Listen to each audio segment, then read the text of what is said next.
Sebuah cerita romansa anak muda yang bisa terlihat cukup menggelitik suasana ketika diperhatikan jalur cerita di sini. Apalagi ketika melihat lebih dalam pada suasana atau latar belakang dari karakternya yang cukup unik. Karena para anak muda di sini terlihat memiliki masalah mereka masing-masing dan rahasia yang ingin mereka jaga agar tidak diketahui oleh orang-orang yang ada di sekolah atau lingkungan sosial pertemanan sekitaran mereka. Bisa terlihat bahwa cerita di sini masuk ke dalam cerita kehidupan para anak muda yang masih sekolah. Jadi masih dalam keadaan di mana suasana para murid sekolah ini berkomunikasi dan bersosialisasi dengan teman-teman mereka yang ada. Di mana kita bisa melihat cerita romansa dari para anak-anak muda atau murid sekolah yang memiliki rahasia dari kehidupan mereka sehari-harinya, dan tentu saja ada kehidupan ganda di mana mereka akan terlihat berbeda ketika berada di sekolah dan di luar sekolah sekalipun. Gitu maksudnya.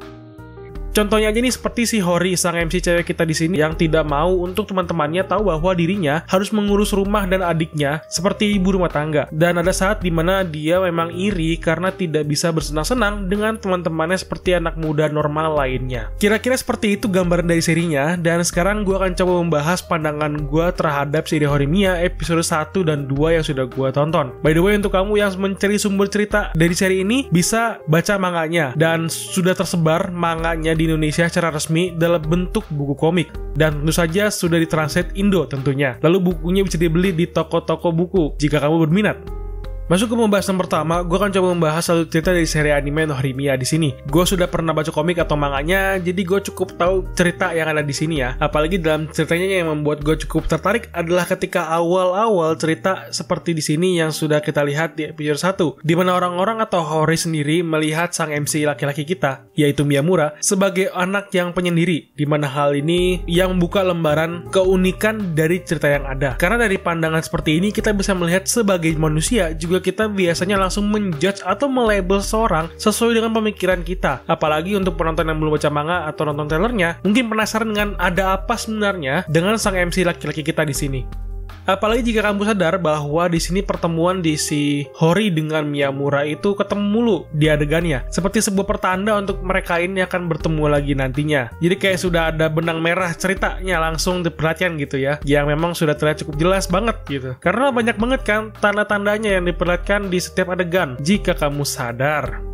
Alur cerita yang studio berikan dari 2 episode ini sebenarnya buat gue sendiri cukup membingungkan di awal, tapi langsung ngerti di ending adegannya. Gini maksud gue, seperti yang kalian lihat sendiri di 2 episode, kita bisa banyak melihat cerita yang mungkin di skip ketika diambil dari manganya. Tapi sebenarnya enggak, cerita yang ada itu dipersingkat dari durasi adegannya karena dibuat menjadi sebuah flashback yang cukup cepat. Tapi meskipun begitu, kita sebagai penonton jadi lebih mengerti apa yang dimaksud dari cerita awal sebelum flashback lalu masuk ke flashback dan dilanjutkan ke adegan baru setelah flashbacknya itu. Itu dirasakan di episode 1 ya, dimana banyak cerita yang dipercepat untuk memperkenalkan karakter utama kita, yaitu Miyamura.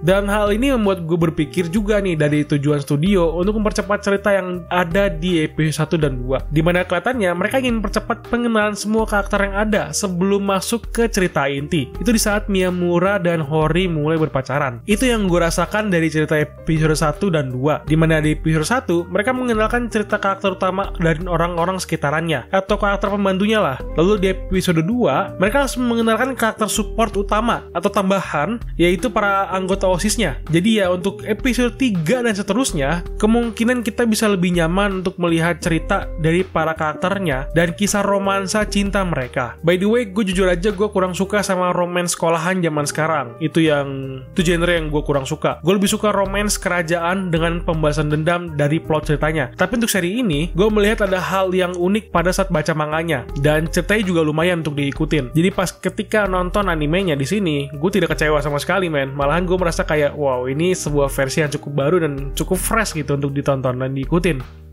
Masuk ke dalam pembahasan kedua, yaitu pembahasan grafik visual, dimana jika kamu tahu bahwa seri ini dulu sempat dibuat seri animenya yang berbentuk OVA dengan jatah 6 episode. Bisa kamu cari, karena memang ceritanya itu sama aja, cuman beda penempatan alur dan model visualnya aja nih yang berbeda. Ya diwajarin kan ya, beda studio men, jadi samain ya. Kalau mau dibahas model visualnya, beda banget kan, udah beda jauh banget itu. Karena kalau dari seri yang baru ini, mereka lebih fokus ke dalam pengembangan model karakter yang memang sesuai dengan model model dalam manga, dimana lebih terlihat realistis dan lebih fresh dari penggambaran karakter dan lingkungannya. Iyalah ya, yang bikin kan studio Cloverworks ya. Jangan ditanya lagi mengenai visualnya, tapi jujur aja gue lebih suka visual yang ini dan jalur ceritanya juga. Karena memang ini kan mereka bikin remake baru, maksudnya gitu ya, dari alur dan visualnya. Dimana di sini lebih kerasa gitu ketika menonton versi barunya yang di sini. Apalagi ada visual di sini yang memang kelihatannya sengaja mereka ambil dari style manganya lalu diaplikasikan ke anime, yaitu ketika karakter lagi membuat candaan, muka mereka tiba-tiba berubah dari yang terlihat realistis jadi kayak cibi-cibi lucu imut gitu dengan mata bulat mereka yang putih. Dimana hal itu memang ada di manganya yang menjadi ciri khas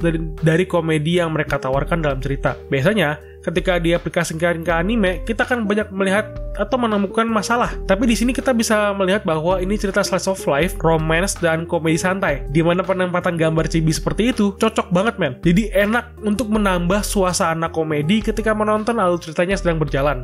Masuk ke dalam pembahasan terakhir, yaitu suara dan lagu opening dan endingnya. Ini jarang banget untuk gue bahas, tapi untuk berjaga-jaga, gue akan bilang ini selera dari gue aja. Jadi di sini gue ngomong bebas dari selera gue. Untuk suara, semuanya itu gue suka, tapi ada yang aneh aja pas dengar suara dari ibunya si Hori, yang suaranya itu cukup terkenal gitu dengan suara yang, ya lu tau lah. Dan bukannya gue nggak suka, malah demen banget men. Tapi sayang kan, dia cuman keluar bentar doang. Tapi ya untuk episode selanjutnya ya bisa lah untuk didengar lagi.